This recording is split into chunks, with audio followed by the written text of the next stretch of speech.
The Gospels have given us very rich pictures of Jesus' resurrection. At sa mga nakaraang pag-aaral ay ating sinariwa ang lahat na itinuro ng apat na Gospels, ng apat na mga ebanghelista, Matthew, Mark, Luke, and John, tungkol sa pagkabuhay ng muli ng ating Panginoong Jesus. Ano ngayon kung siya ay buhay? Marapat nating ipunin at pagsamasamahin ang mga alam na natin at pataasin ito sa isang bagong antas ng kamulatan. Ano ang kahulugan para sa atin? Because Jesus lives.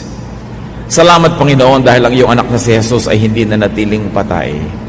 At kung sa gayon may kahulugan ito maging para sa amin ngayon. Papagliwanagin niyo po ang aming isip, turuan niyo kaming makita ang layunin ng muling pagkabuhay ng Panginoong Jesus para sa lahat ng sangkatauhan at para sa bawat isa sa amin.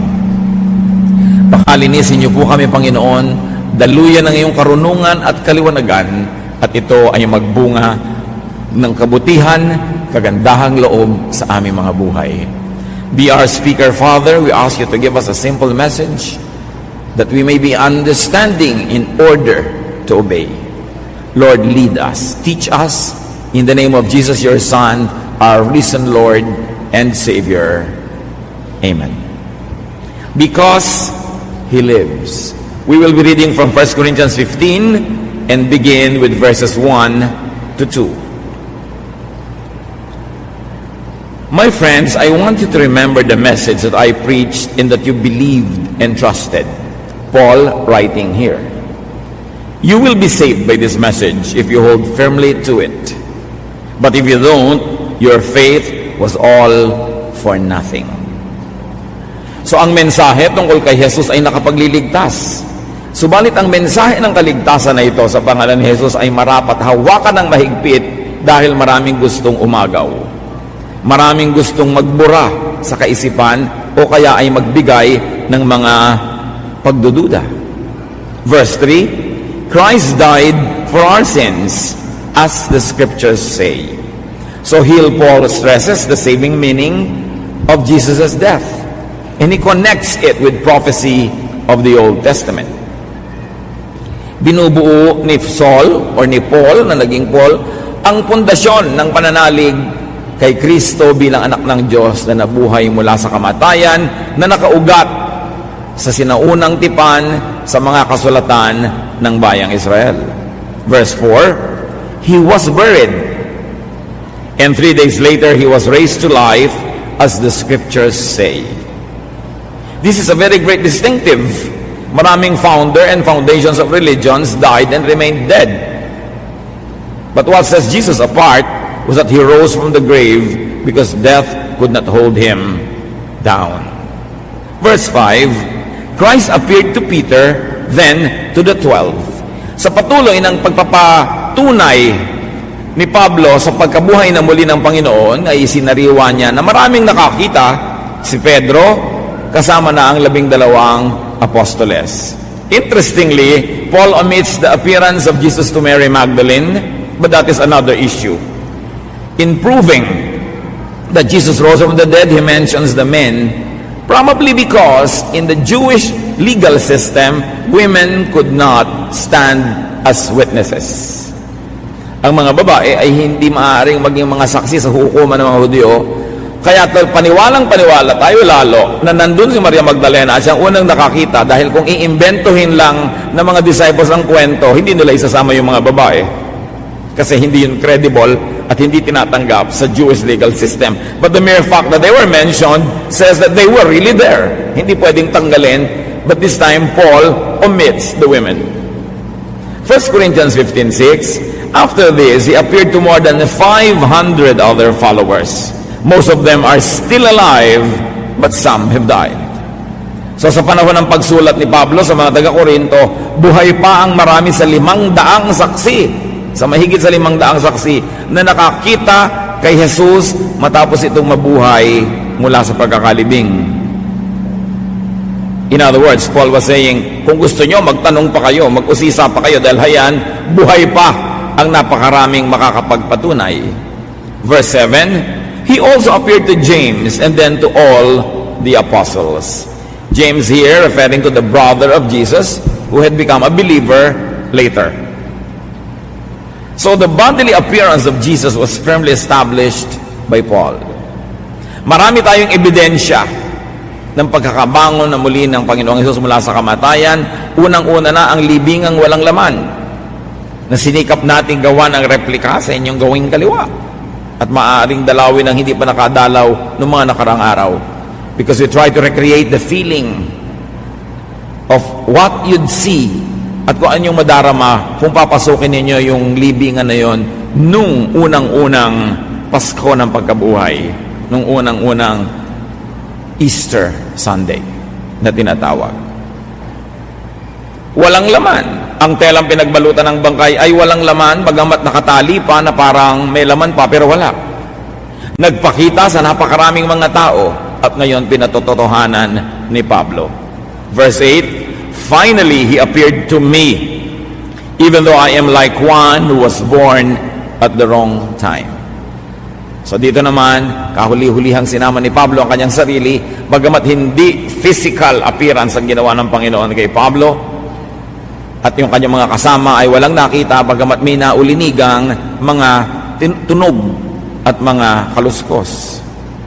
Sabi niya, nagpakita sa aming lahat, nagpapatotoo kami at ang libingang walang laman na si Jesus ay nabuhay na muli. Obviously, Paul was trying to teach resurrection in relation to a teaching that goes against it. Sariwang-sariwa pa lamang ang kasaysayan ay marami ng kontrabida na iba-iba ang pinagkukukwento, lalong-lalo yung mga ibang sektor at sekta ng mga Hudyo na naniniwala at itinuturong walang buhay liban sa buhay na ito sa lupa at hindi daw babangon ng mga patay. Obviously, ito ang ina-address ni Paul sa kanyang pagsasalita na ito, pagtuturo. Verse 12, if we preach that Christ was raised from death, how can some of you say that the dead will not be raised to life? So ito talaga yung issue. Mga maling katuruan na hinihikayat ang marami na walang pagbangon muli sa kamatayan. So Paul was addressing an opposing idea. Now he begins to express his theology beyond the mere story that he knows about Jesus. Verse 13, if they won't be raised to life, Christ himself wasn't raised to life. Here he uses logic. Sabi, kung ang mga tao na namatay ay hindi mabubuhay na muli, ibig sabihin, hindi nabuhay si Kristo. Pero dahil nga nabuhay si Kristo at ito'y napatunayan, therefore mabubuhay din ang mga namatay na nananalig sa Kanya. Verses 14 to 15, and if Christ wasn't raised to life, our message is worthless. And so is your faith. If the dead won't be raised to life, we have told lies about God by saying that He raised Christ to life when He really did not. Sabi niya, kung ipag-iigitan ninyo na ang mga patay ay hindi bubuhayin, di nagsisinungaling kami. Baliwala ang inyong pananalig at ang lahat ng ginagawa natin ay walang kabuluhan. Paul hinges everything on the resurrection. Baliwala ang daladala niyong Biblia, baliwala ang pagkanta niyo sa choir, baliwala ang pagpunta niyo sa church, baliwala ang inyong mga tithes and offering, baliwala ang inyong mga pagtitimpi, ang inyong mga pagpipigil sa kasalanan, baliwala ang inyong paglilingkod kung hindi nabuhay si Kristo. Para lang kayong sumali sa isang club, isang association, maganda, pero walang kinalaman sa inyo sa kabilang buhay. 16 to 19, so if the dead won't be raised to life, Christ wasn't raised to life. Unless Christ was raised to life, your faith is useless and you are still living in your sins. And those people who died after putting their faith in Him are completely lost. If our hope in Christ is good only for this life, we are worse off than anyone else. Mahilig si Pablo sa ganitong uri ng pagdidiscuss ng mga idea. Sabi niya, kung ang mga namatay pala, hindi naman bubuhayin muli, ganun din yun. Isipin nyo na lang na hindi nabuhay si Jesus. Kasi kung hindi siya binuhay, nasa kasalanan pa kayo hanggang ngayon. Kayong mga nasa church, kayong mga nanalig, kayong mga tumanggap sa Kanya, hindi pa rin kayo ligtas. Kasi wala naman nagligtas sa inyo. May namatay, naging hero, naging martyr, pero hindi savior kasi hindi naman nabuhay na muli. So, kung hindi siya nabuhay na muli, wala kayong pag-asa, lahat kayo. Mamamatay din kayo.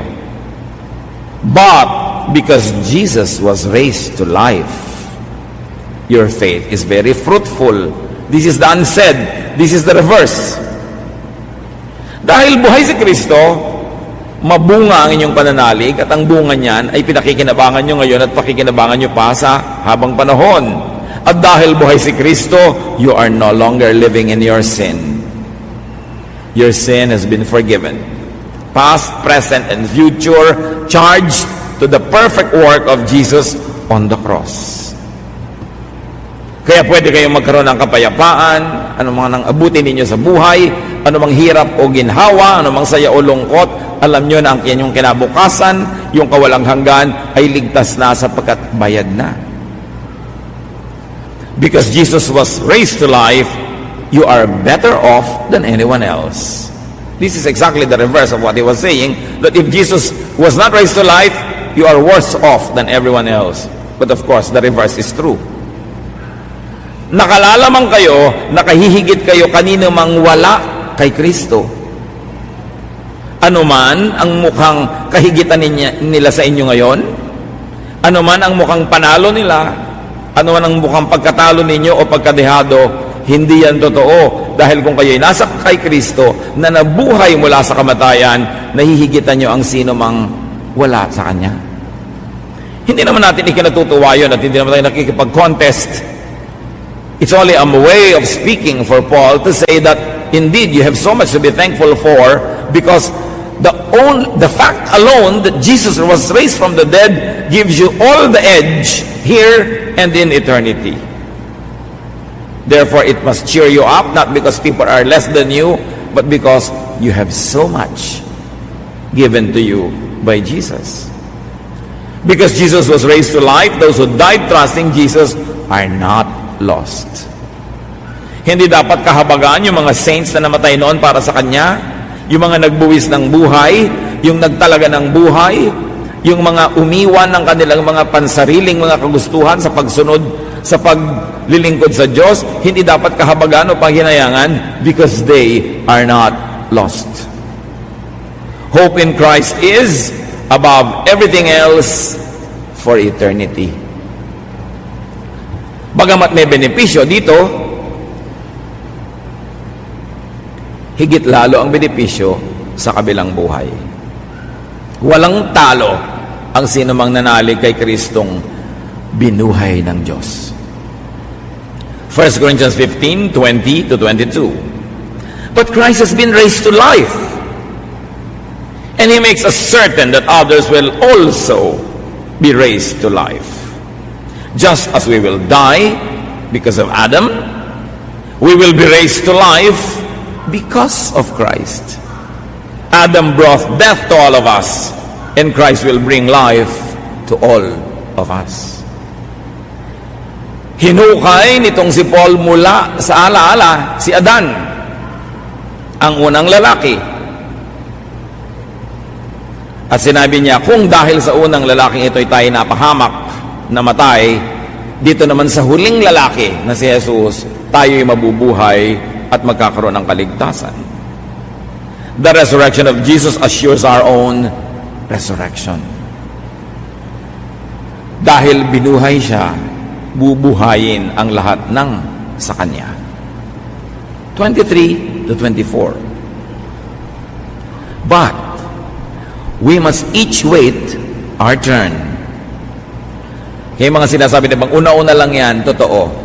Pero hindi una-una sa kamatayan, una-una lang yan sa pagharap ng mukhaan sa Panginoon.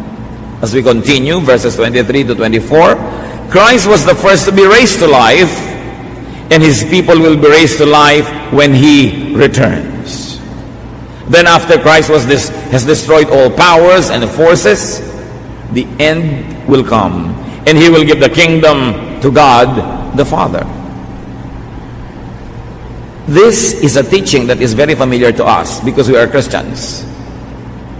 This is a central teaching of the church for the last 2,000 years. But during the time when Paul was saying these teachings, it was very disturbing, it was very unusual, dahil hindi ito sang-ayon sa inaasahan ng kaugalian ng Israel. Iba ang inaabangan nilang Messiah. Iba ang paraan ng pagdating ng Messiah at ng kaligtasan na inaabangan nila, kaya tinanggihan ng templo si Jesus. At kaya hindi siya naintindihan, maging ng kanyang mga alagad. Later on, when the Spirit opened their mind and the truth was revealed to them, that's when they fully understood. But even when Jesus was dying, they all deserted Him because they did not understand what was going on. They did not expect the resurrection. They did not believe the women at first. In fact, the women did not know that there was going to be such a resurrection. That's why they went to the grave to bring the spices on that early Sunday morning. Ang nangyari sa Panginoong Jesus, ang ginawa sa Kanya ng Diyos Ama, ay hindi yun ang inaasahan ng katuruan ng templo, kaya ang lahat hindi nakaunawa agad-agad. Pero yung pagiging totoo noon, ang nagpabaligtad sa marami mga Hudyo at naging mga Kristiyano, sukdang sila ay patayin, arestuhin, pahirapan dahil paano nila maitatanggi na nakita ng mga mata nila at nakasama nila na kumakain, naglalakad, nakasama nila sa fellowship, tinuruan sila ng Panginoong Jesus at kitang-kita ng mga mata nilang umakyat sa langit ng Panginoon. Anong sibat ang pwede mong iharang sa mga ganong uri ng mga saksi? Anong pagbubusal ng bibig ang pwede mong gawin sa mga taong nakita ang patay na nabuhay? Yan ang napakalaking patotoo. From very scared rabbits, they became conquering lions for the gospel. And what emboldened them, what made them strong and brave? The resurrected Jesus. When Jesus went out of the tomb, salvation ministry had become irreversible. At hindi pwedeng baligtarin. Napakarami mga saksi. Verses 25 to 26. Christ will rule until He puts all His enemies under His power, and the last enemy He destroys will be death. At hindi ba yan ang number one kinakatakutan ng lahat ng tao, kamatayan, kahit ng mga mananampalataya?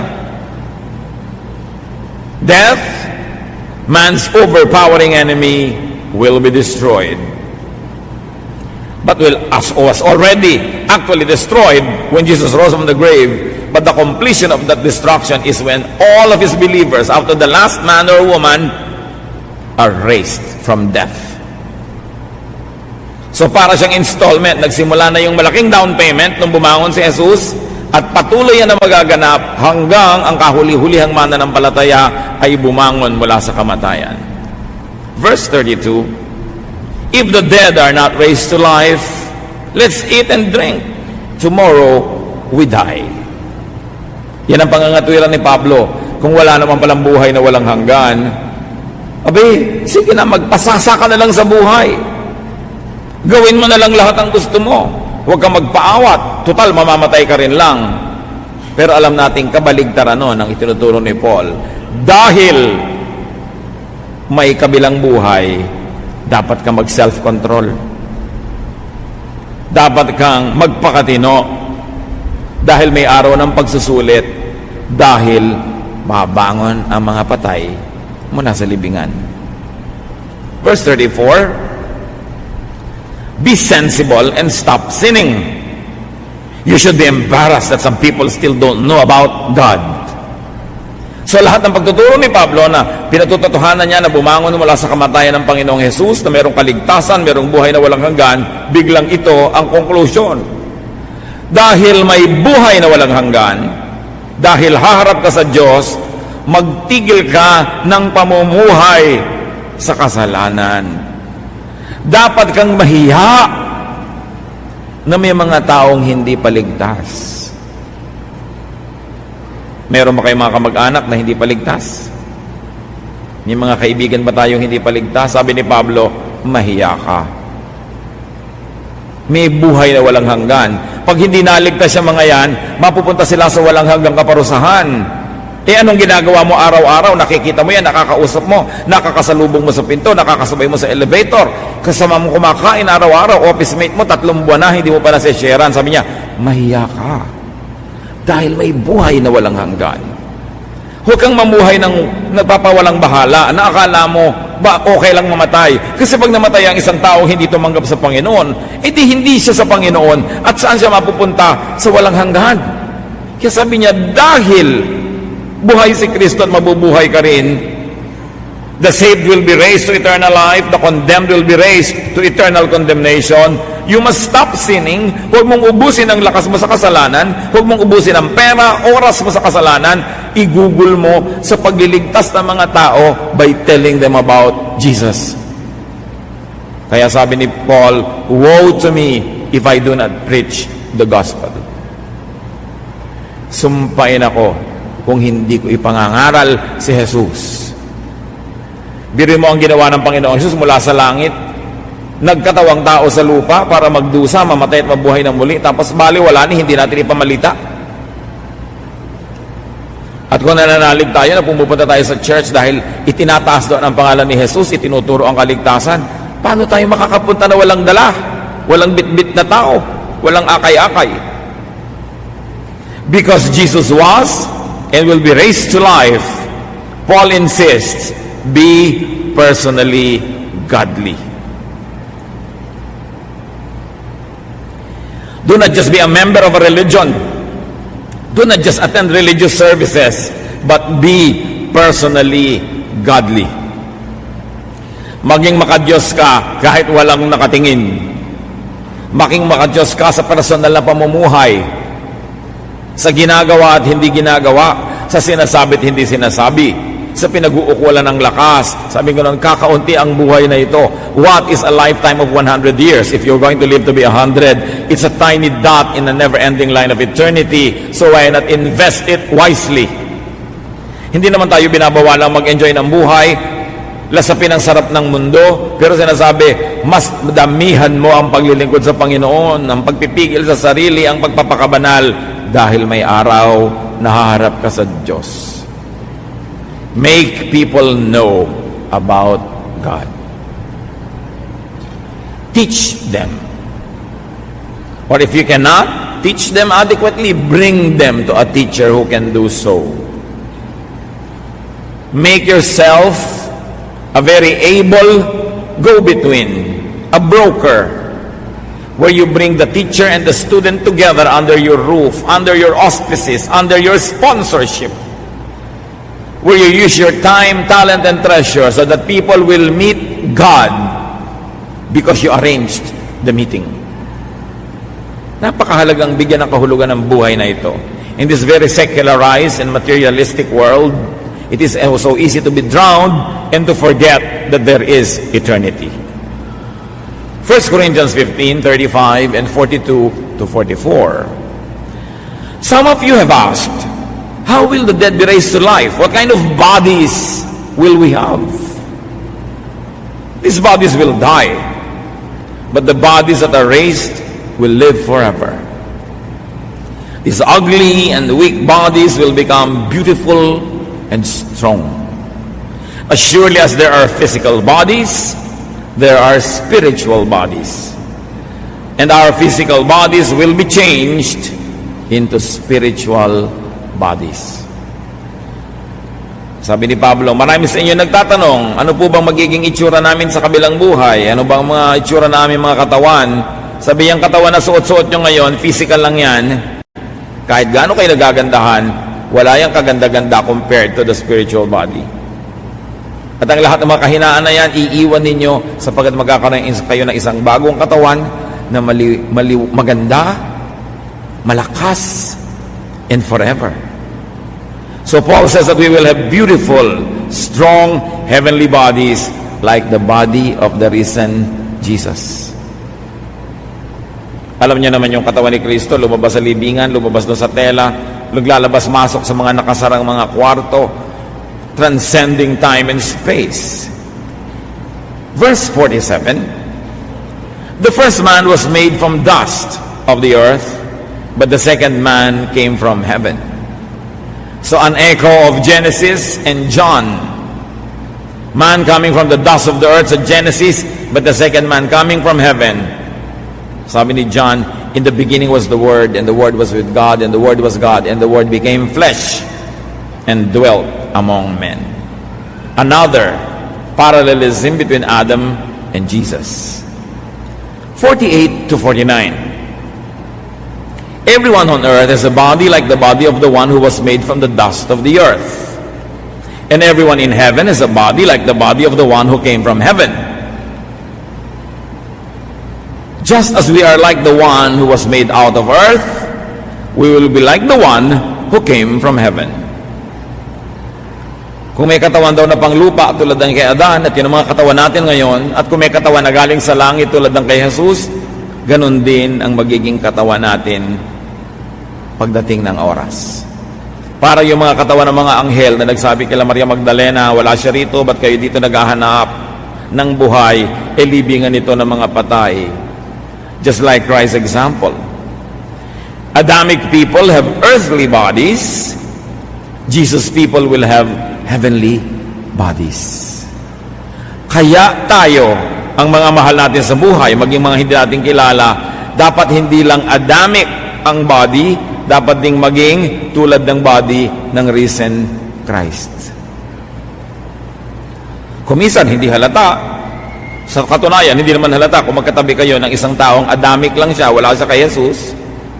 Kumisan nga, mas maganda pa siya sa atin. Pero sabi, pagdating ng araw, lalabas ang totoo.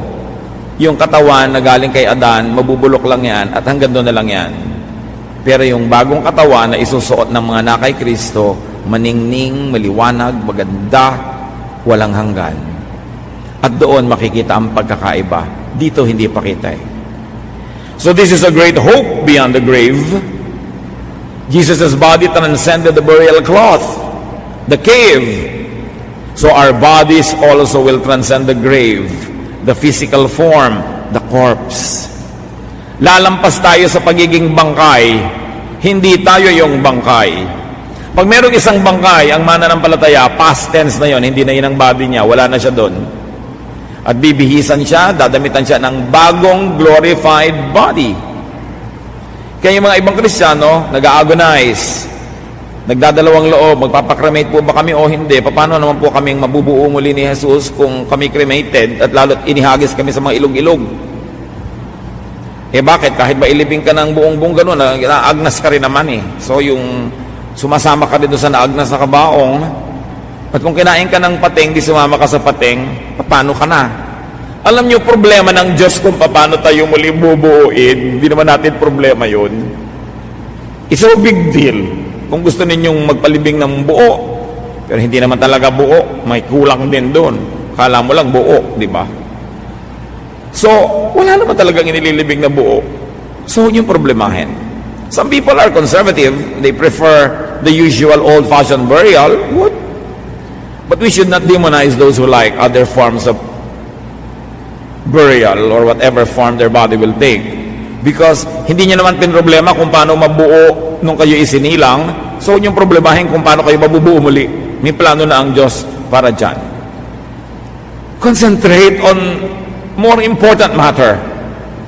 Not how your body will be buried, but how you will use your body now to glorify God.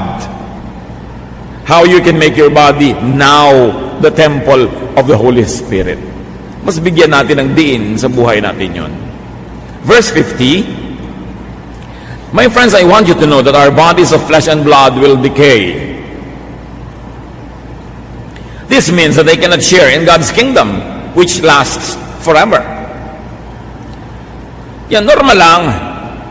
Hindi nyo pwedeng bitbitin yung katawan nyo na yan patungo sa kalangitan dahil mabubulok yan. Bawal doon ang bulok.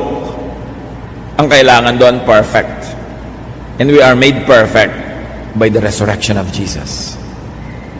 Huwag masyadong problemahin. Earthly bodies cannot enter heaven or eternity. So we will be given a new heavenly body. Parang yung laging example ni Lord.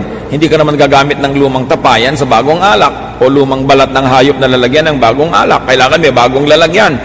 Sino pinag-uusapan doon? Tapayan, alak o tayo? Bibigyan tayo ng bagong katawan na pagsisidan ng bagong espiritu. So don't be too attached to this material world. 1 Corinthians 15:51 to 54. I will explain a mystery to you. Not every one of us will die, but we will all be changed.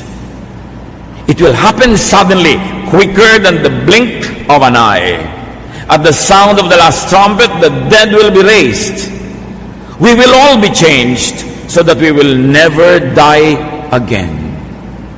Our dead and decaying bodies will be changed into bodies that won't die or decay. The bodies we now have are weak and can die, but they will be changed into bodies that are eternal. Sabi niya, meron akong ipagtatapat sa inyo. May sasabihin ako sa inyo isang hiwaga, hindi lahat tayo makakaranas ng kamatayan.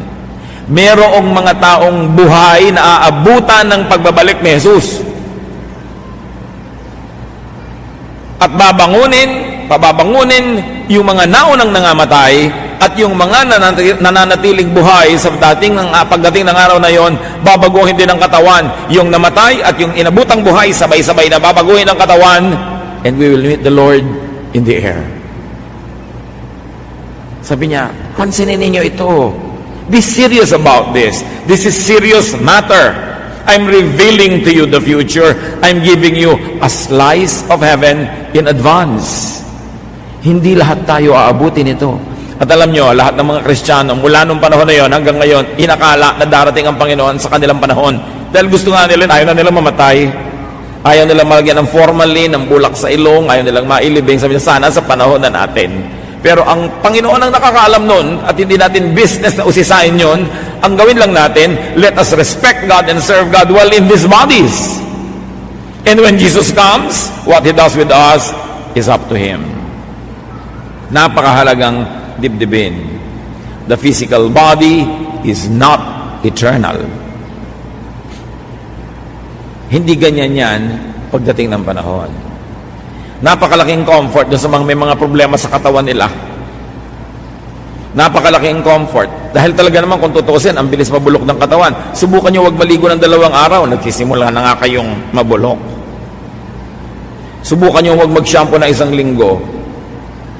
Itira ko kaya kayo sa gubat ng 1 buwan. Ha? Walang manicure, walang pedicure, walang haircut, walang shampoo, walang conditioner, walang sabon. Tingnan nyo at pag hindi paglabas yun din, mukha kayong sabukot. Tayong lahat. Mukha lang tayong ganito dahil may-maintain tayo. But if you will let nature take its course, decay has begun as soon as you were born. Kaya pagdating mo ng ganitong edad, lalabo na yung mata mo. Pagdating mo ng ganong edad, marami ka na ang sugar sa katawan, magkakadiabetes ka na. Pagdating mo sa ganong edad, yung mga ugat ng iyong mata, nagsasara ka na. So palabo ng palabo ang iyong mata. Pagdating mo sa ganitong edad, naglalaglagan na ang iyong mga buhok. Pagdating mo sa ganong edad, humihina na ang iyong mga tuhod. Patungo tayo kasi sa kamatayan. Sino makakapigil nun? At hindi dapat pigilin dahil kung hindi namatay si Jesus, hindi siya mabubuhay na muli. At kung hindi rin tayo mamamatay, paano tayo babangon na merong suot-suot na bagong glorified body? Love this life because it is God-given, but don't love it too much to the point that you are now afraid to go to eternity. Death is the doorway to eternity. Because we are not sure about the details, sometimes we're afraid, but overcome that fear. Because Jesus raised from the dead, and He showed us what will happen to everyone else who is raised from the dead. Gapiin ang takot sa kamatayan. At one specific moment, the dead will be raised and given heavenly bodies. The living will be changed and given heavenly bodies as well. Verses 54 to 57. Then the scriptures will come true. Death has lost the battle. Where is its victory? Where is its sting? Thank God for letting our Lord Jesus Christ give us the victory. Yung kinakatakutan ng lahat na kamatayan, sabi ni Paul, o ano ngayon? Nasaan ang tagumpay ng kamatayan? Nasaan ang kamandag nito? Kung matapos mamatay ang mananampalataya ay mapapabuti pa nga siya. Talo ang kamatayan. At sabi niya, salamat sa Panginoong Jesus na nagbigay sa atin ng tagumpay. Death eventually loses.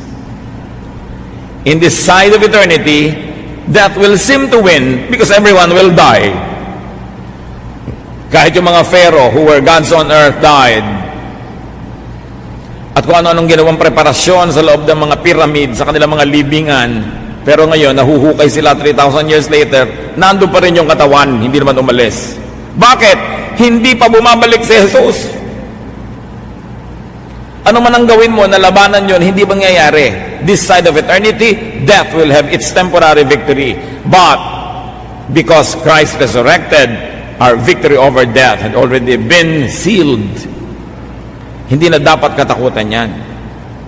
Verse 58, My dear friends, stand firm and don't be shaken. Always keep busy working for the Lord. You know that everything you do for Him is worthwhile. Sabi niya, yaman din lamang at naliwanagan na natin ang halaga ng lahat ng ito, ang atupagin ninyo, maging abala kayo sa paglilingkod sa Diyos. Dahil alam niyong walang masasayang mula sa kaliit-liitan hanggang kalaki-lakihan ninyong paglilingkod sa Diyos, ito'y bilang sukat at may gantimpala, walang sayang. Do not be concerned with dying. Instead, be concerned with serving.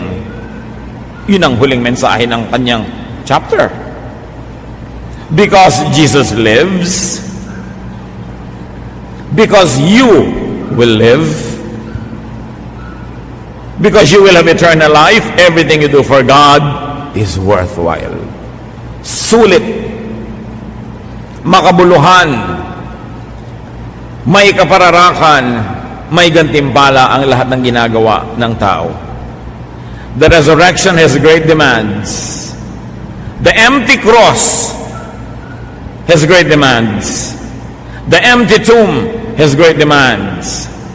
The cross is empty, the tomb is empty, because Jesus Christ is now in our hearts. Lumipat mula sa libingan patungo sa ating puso. And that reality has a great demand.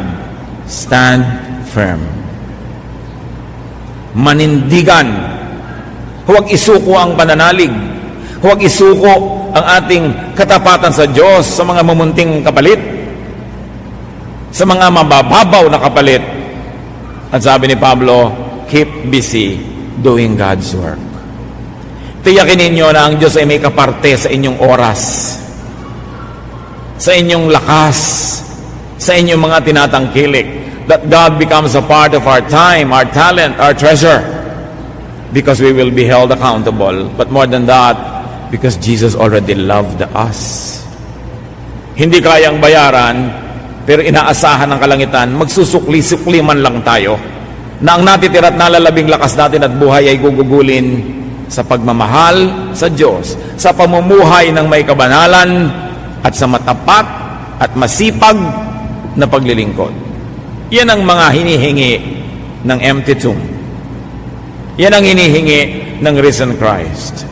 Jesus resurrected. It's now time that we resurrect Jesusness in our lives. Ama namin, salamat sa mga paalala na ang buhay na ito ay may kahulugan, may misyon, at mayroong pagsusulit. Salamat po sa katotohanan na mamatay man ang katawang ito, ibibigyan nyo kami ng bagong katawan at may buhay na walang hanggan ang lahat ng nananalig sa inyo. Ang dalangin namin ngayon, Panginoon, because Jesus, your Son, resurrected, that He will also resurrect in our hearts.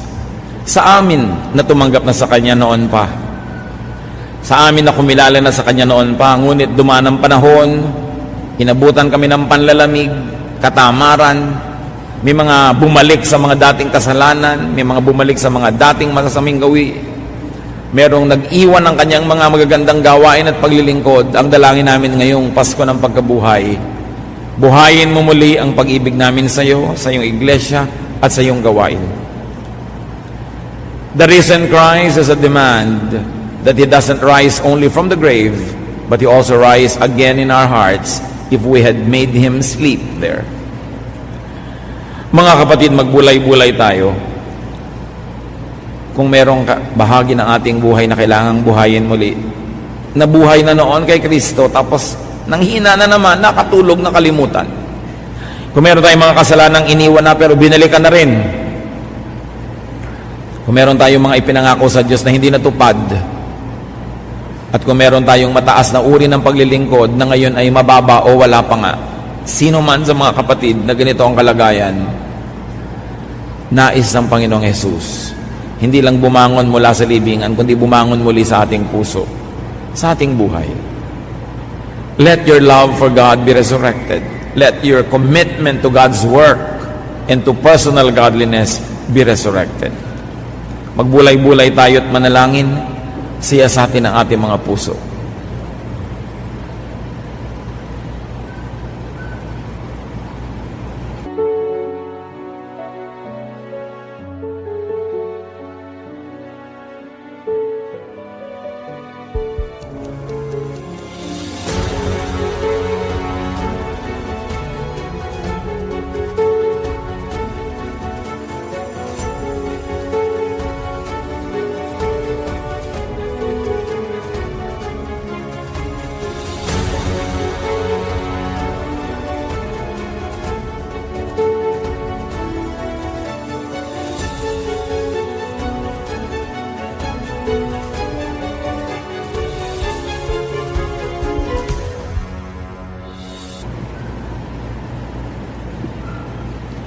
At habang lahat ay nakayuko at nakapikit sa presensya ng Espiritu ng Diyos, nais kong manalangin.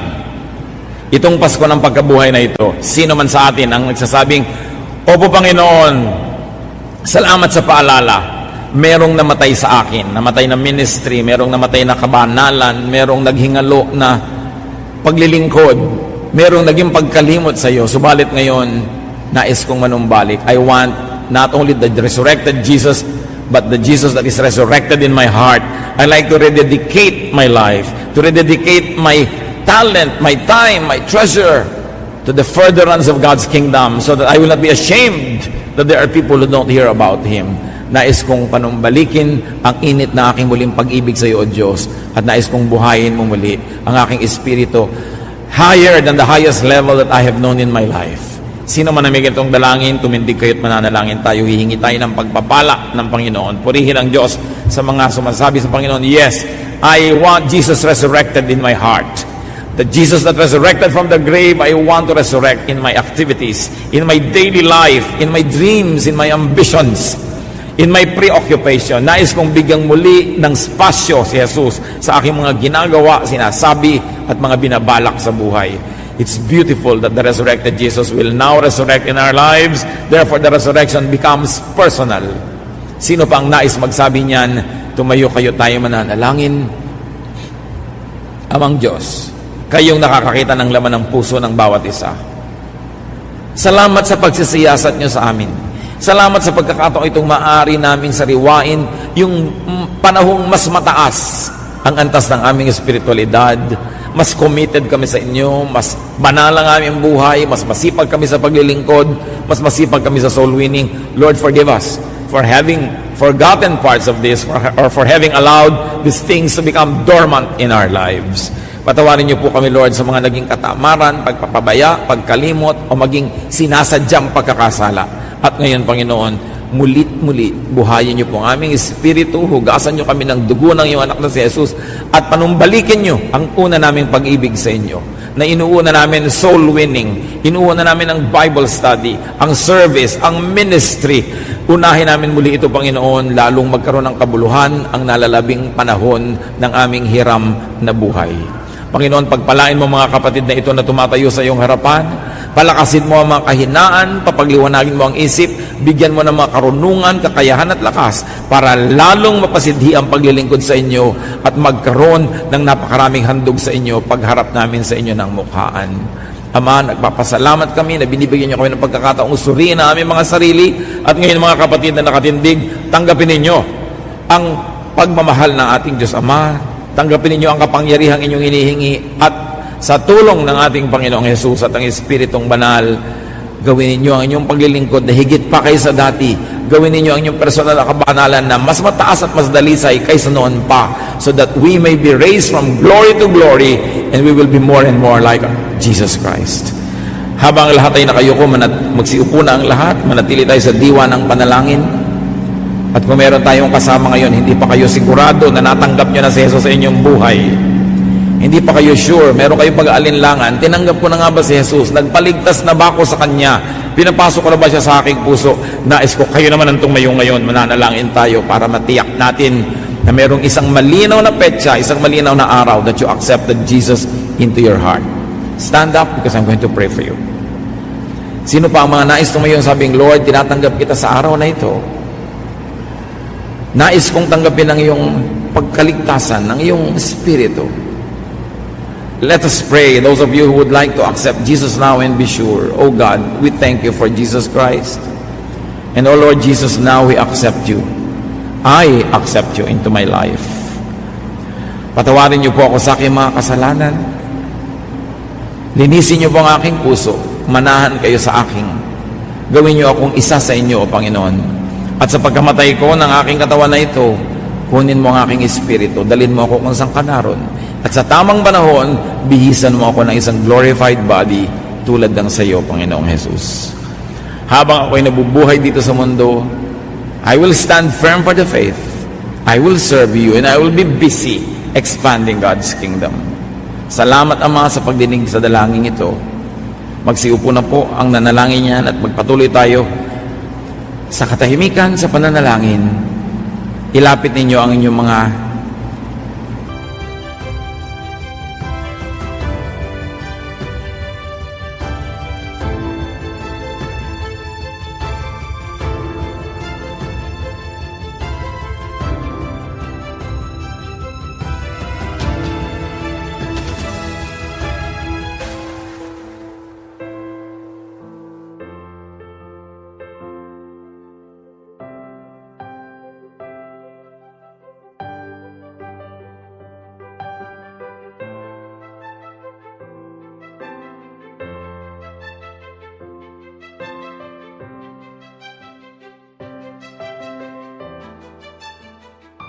personal na panalangin sa Panginoon, ano man yon, at hingin natin ang kanyang kapangyarihan na muling mabuhay sa ating mga dibdib, mag-alab ang ating pananalig, and we go back to old-fashioned soul winning, that we will bring souls to God, that we will expand His kingdom, so that people will